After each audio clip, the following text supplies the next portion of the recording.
Hello, Scott here with Hyperbole. I know it's Hyperbole, but Hyperbole makes it mine, and I just got through reviewing one because I've got a backlog to get through.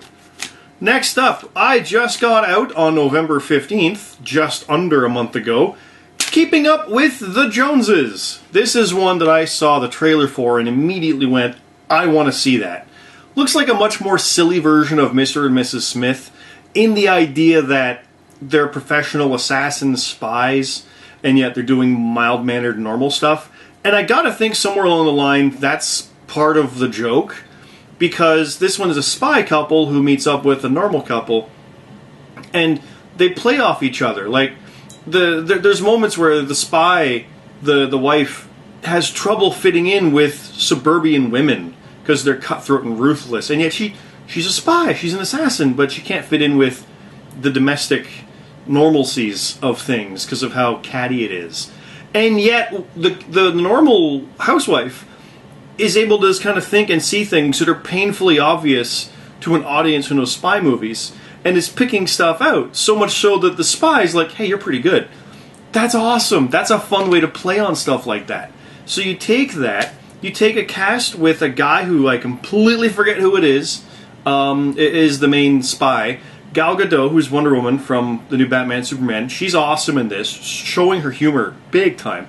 And she's attractive, yes. Also attractive is Isla Fisher, who's, crazy enough, she couldn't do Now You See Me 2 because she was pregnant, and yet this movie comes out like a month or two after Now You See Me 2 does.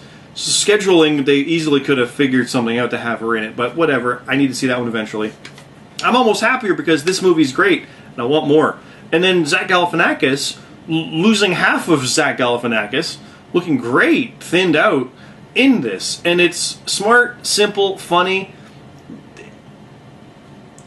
The payoff with the villain is a bit iffy, I gotta say.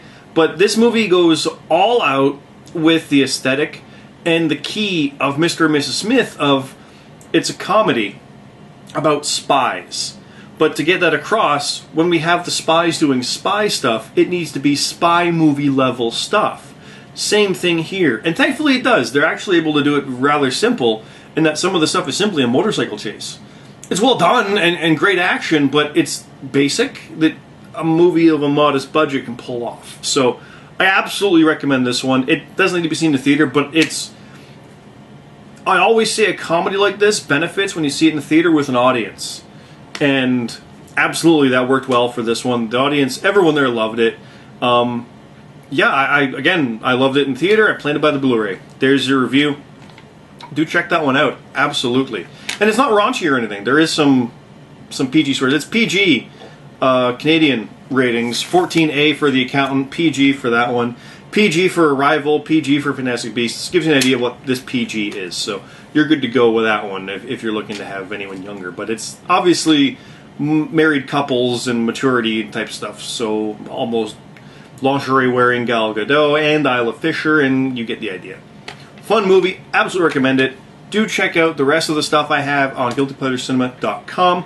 guiltypleasurescinema.com, I'll say it properly this time, as well as Cyclops Scott on YouTube. It's all on there. This is continuing. 2 more to go. Stay tuned.